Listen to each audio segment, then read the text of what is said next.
Hey guys, I'm Evan. Welcome to Country View Acres.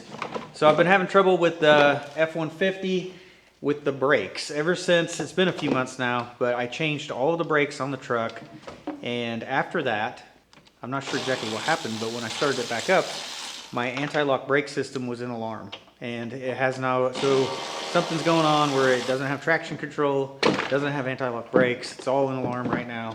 And I had Chris from Show Me Repair. I had him like hook up to this with his Ford laptop and be able to like troubleshoot it. And he thinks that it's possibly the like the module in here that controls the anti-lock brake system. And you can send it off and have it repaired. So that's what I'm planning on doing, is to take it out of the truck and send it off.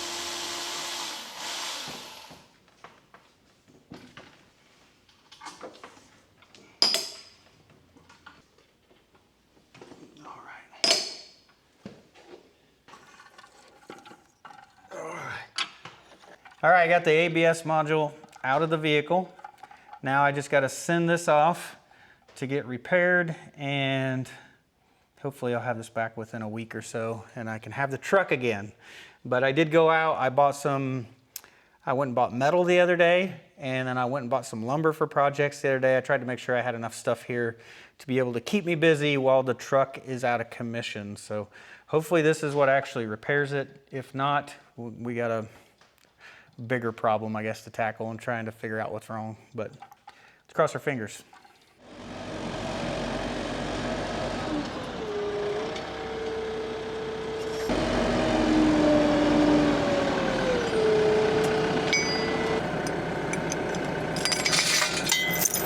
Ooh, that was bad. That would have hurt. It hit me on the head.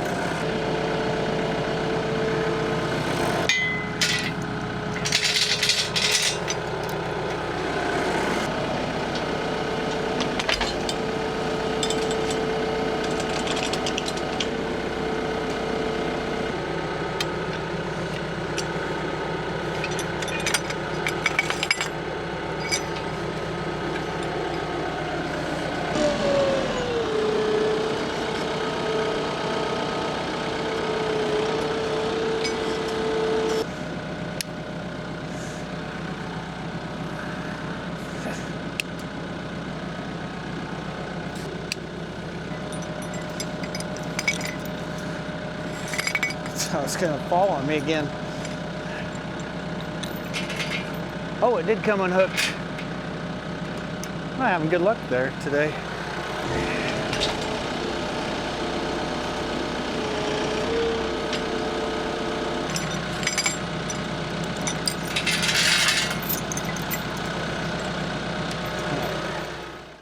So this morning, I'm gonna start building our next Fenceline hay feeder, and it's gonna go roughly right here where we pulled out the 2 T-posts. And I'm trying to get enough slack in this fence. This is like a regular farm store woven wire fence. It's not high tensile, and this stuff stretches out and just becomes loose. You can see how loose it is. But I'm hoping that I can get it pushed out a foot or a foot and a half, get it back out of the way, and then I can use this auger that I've got on the tractor and hopefully drill both of my post holes, get my posts in the ground, and the fence is still here, so I don't have to worry about any livestock getting out while I'm doing this. So right here, this is the Fenceline hay feeder that we built last year. I absolutely love this thing. This is probably one of the favorite things I've ever built. I can come in here on this gravel and I can load the hay. The livestock can eat on 3 sides, and I don't have to be in the mud. I don't have to get inside the pasture with the livestock. Super easy. So the next one we're gonna build is actually gonna have a few changes, and it's gonna be a little bit better.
Whew.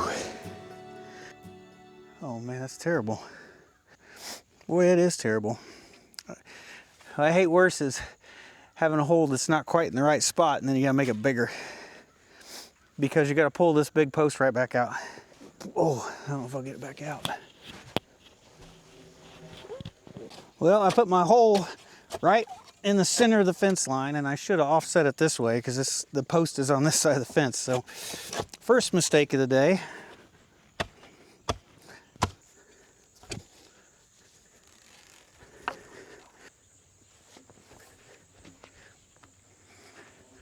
Whew. Whew. Oh, I think right there is pretty good.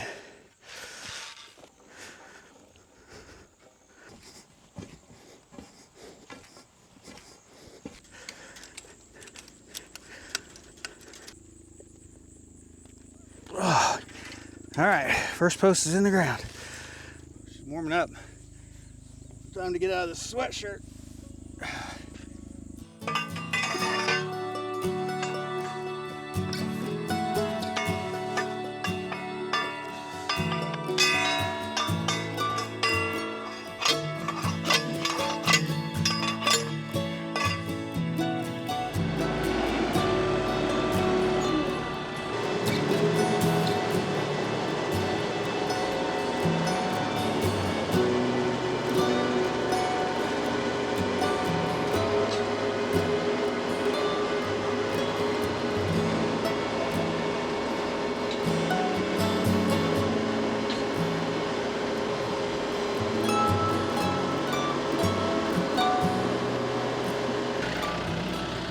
Oh, I definitely got her deep enough.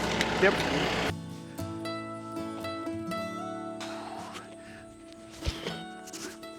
Oh. I am so confused. This hole I got too far the other direction. I just can't get it right today. I should have run a string, I guess.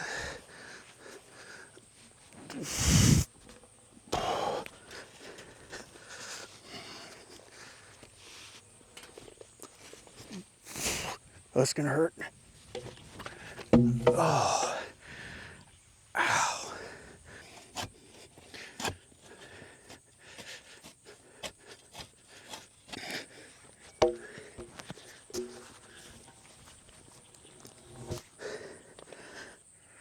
Right there.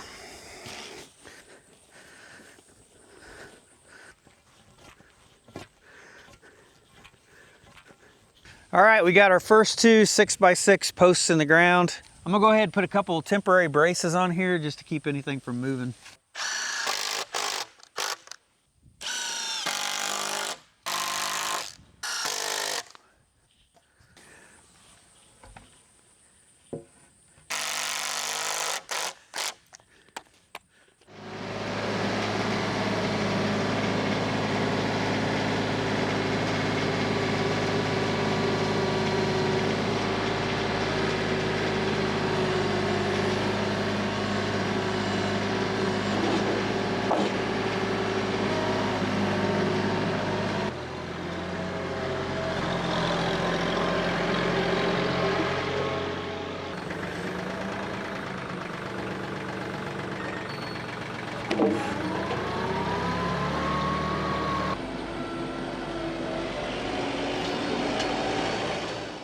So in here in the pasture, I've already measured out for the new posts. So I've got 10 foot this direction, I've got 6 foot between them, and then I measured diagonally, made sure that everything is square, and I double checked that on the calculator. And I should be able to drill these holes a lot more accurate than I did the last two.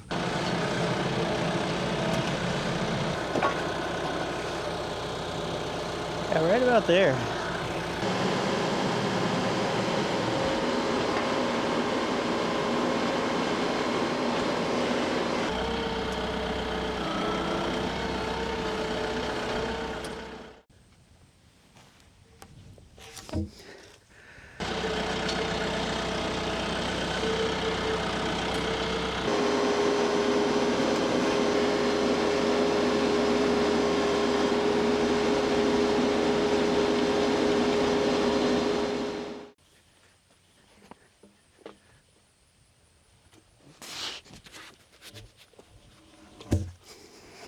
Tell me when you're level. I'm level. That's right on 120 inches. All right, now keep holding. Now the trouble is the diagonal. Okay, that's closest we've been. Okay, let's just set this one here. Right there. Between 72 1/4 and 72 1/2. That'll work. Let's go with that.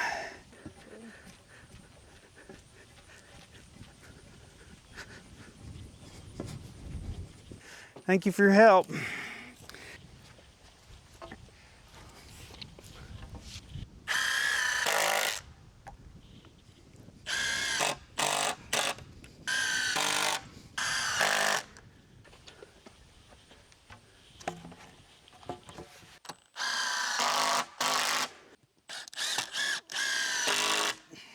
So now that I got all the posts in the ground, as I look at this, I can tell that this post right here, this is the shortest one. So what I'm gonna do is I'm gonna figure out where level is across all the way around, and then I'll cut these all off to be the same height. And then the next thing to do is I'm gonna notch the very top of the posts, and we're gonna put a header to go across the long side. And that header is gonna support like the little roof trusses that are gonna go across here.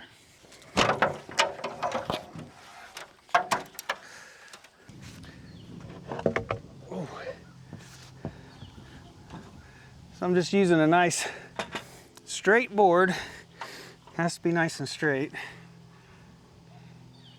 to extend my level here and mark the post.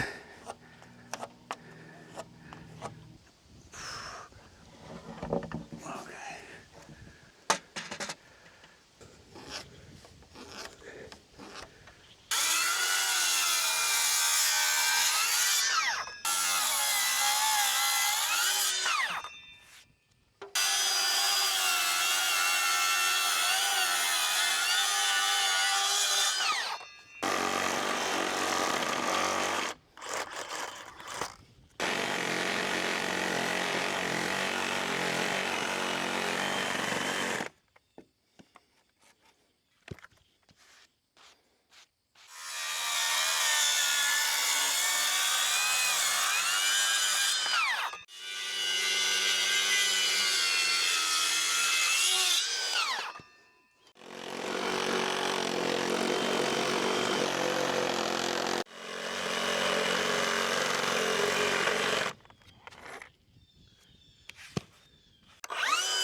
Oh man, that's like so close.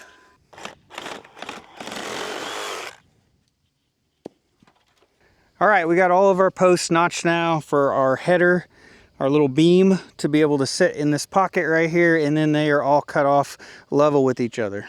Now the next thing to do is to make our header, and I've got some 2x12 lumber here, and it's 14 foot long.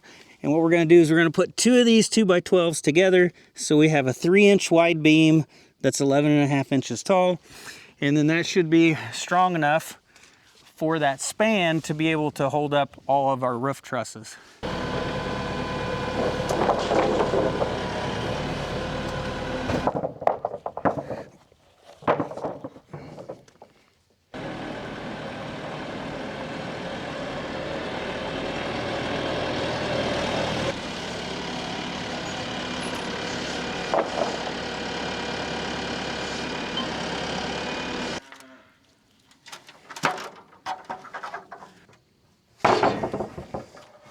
Whew, heavy.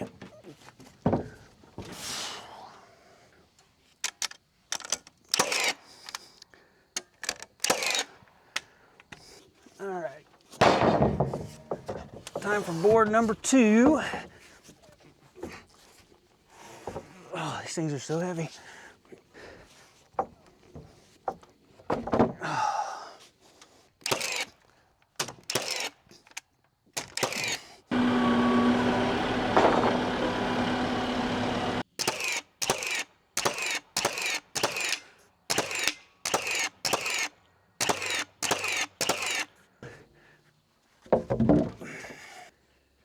I did mark these boards beforehand to know exactly where to put them.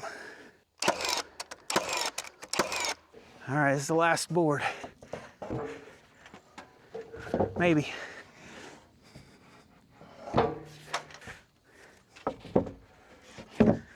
Oh, that looks pretty good.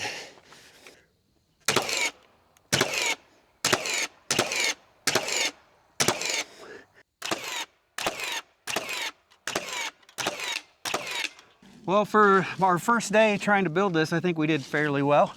So, got our posts in, we got our headers across. So our roof is gonna sit, our trusses are gonna sit this way. It's gonna probably be like a 412 pitch. Not gonna be very big rafters. It's only, outside width is only 7 feet wide. So the rafters are gonna be, I don't know, maybe 10 feet wide. And I got everything cross braced, everything's tied together. The headers are tying it together north and south. The cross brace is east and west. I was afraid that the cattle would come in here and rub on this and maybe push something out of plumb. So with all this bracing and how it's all 4 posts are tied together, I think we're gonna be fine. But yeah, I think we're sitting pretty good right now. I think I've got enough 2x4s. I think that I could probably start making our own trusses. Instead of buying trusses, just make our own. And that's probably the next thing we're gonna do on this project. And the other thing we're gonna do is I need to put in wooden posts where each one of these T-posts are, one over there. And then we're gonna do a 4-board fence, just like we have here. So everything matches. So we'll do the same 4-board fence from all the way down there, all the way across, and probably that corner as well. Yeah, then everything in this kind of corral equipment area, this will all match with that 4-board fence. And when we put that 4-board fence up, then we can finally take down this really loose field fencing we have here. We can finally just remove that whole section, and I think we'll be sitting pretty good. So yeah, pretty happy with how far we got. It was a lot of work. I am covered, I am filthy. I'm covered in man glitter all over the place, and starts to itch when it gets down your shirt. So I probably gotta head inside, get cleaned up. And I think Rebecca, we may end up making cheese tonight for the first time. So I better head inside, get cleaned up. All right, I got out of the shower, all cleaned up. I think we decided we're not gonna make cheese tonight, but we are gonna make butter. So throughout the week, we've kept on adding milk into this container, and we would take the milk off the bottom, let the cream settle at the top. At the end of the week, this is how much cream we have right there. And then the rest of the milk we'll end up probably making into cheese, maybe ice cream. But we're gonna go ahead, we're gonna put that in Rebecca's mixer. And the way I understand it is we're gonna whip it, and it's gonna basically turn into like whipped cream. And then you continue to whip it, and it over whips it and slowly turns it into butter.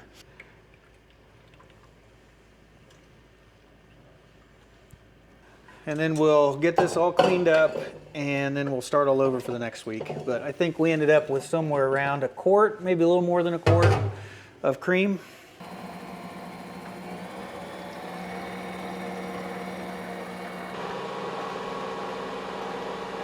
We whipped it for like 15 minutes or so. It didn't do anything. And then we found out that we needed to let it come up to room temperature. So we've got it in here covered with a tea towel.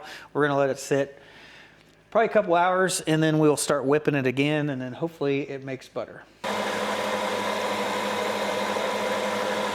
Well, we waited for the milk to warm up a couple hours, and we have been now mixing it, I think, for almost an hour. It's almost like we failed, but it's finally turning to butter. I think we picked the wrong mixer. This is my fault. I suggested using this. And all the butter is like little bitty pieces of butter. It's not clumping up, but it is making butter. So we'll get it. It's just, I think we should use a food processor next time instead of using this like double beater. Well, I think we've let it go long enough. We're gonna go ahead and strain this. Hopefully you can see it looks like all the butter is just in little particles. And a lot of times we see it like all clumped together in other people's videos. So we'll strain it and see how it looks. So it should have separated between butter, and then the liquid should be buttermilk.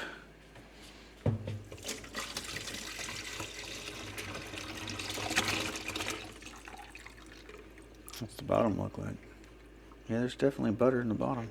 Mm-hmm.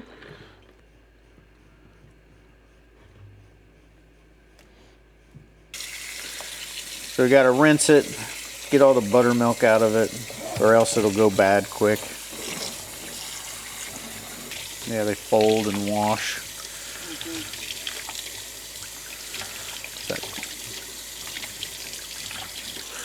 Well, there is our ball of butter. We just gotta salt it and mix it up. So the first time making butter didn't go smoothest, that's for sure. Definitely a learning curve.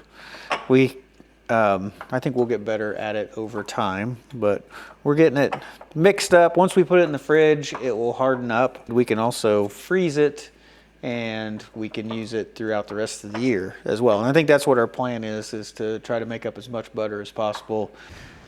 Well, it was 38 degrees this morning, and that was the high at like 6 o'clock this morning. The temperature's dropping, it's raining, it's kind of misting a little bit. It's supposed to get down below freezing, well, like several degrees below freezing, and get down to like 22, 24 degrees tonight. We're gonna have a good hard freeze. So today or this evening, we're gonna try to winterize everything and come out here to the shelter since it is cold, a little bit windy, and we have one we have one resident right now. We got Maya in here, she's hanging out. And once you step inside of here, it feels a lot better, doesn't it, Maya? It does. I'll tell you what, just putting that end wall on here made a huge difference. Now I do plan on, I'm not finished with this project yet. I do plan on bringing a little bit of fill in here. I'm gonna try to make sure this is a little bit higher. That way when it rains, we know that it won't fill with water. And then I've been talking about it. I was thinking about closing off half of this side, but I may just close off this entire side. Make it three-sided, and then that'll really close it in quite a bit, make it a lot nicer for the livestock this winter. But I wanted to leave this side open so I can still drive in with the tractor and clean it out. These openings over here, they're under 5 feet wide. You could never drive through here and clean it out, at least with a tractor. So I do plan on doing more to this shelter, but that one wall made a huge difference. So this Fenceline hay feeder that we started building yesterday, I bought all that material a few days ago. I came up with the material list. I went to Menards and got it, along with all the wood that we used to frame out the wall on the carport. So after I built this the other day, I got to thinking, I don't think I made it long enough. So from outside to outside on the posts, it is 11 feet long, and my bales are 5-foot bales. So 2 5-foot bales are gonna take up 10 foot. That's only an extra foot of space. And I really thought I should have made it 12 foot long. So I think I kind of screwed up there, but I think I've got a solution. So when we make these Fenceline feeder panels that's gonna go on the side, they'll be custom to fit in between these posts. On this end one, I think what I do, instead of having a flat feeder panel, I'm gonna make a semicircle feeder panel right here. We'll make a half round one, and then that bale can come out, and of course it'll stick out. We'll make it at least stick out an extra couple feet to make up the difference, and then I think I'll have plenty of room. And on the roof, I may make the roof just stick out slightly a little bit more to help keep the rain off of it. So I do think I made it a little bit short, but I think I've got a solution.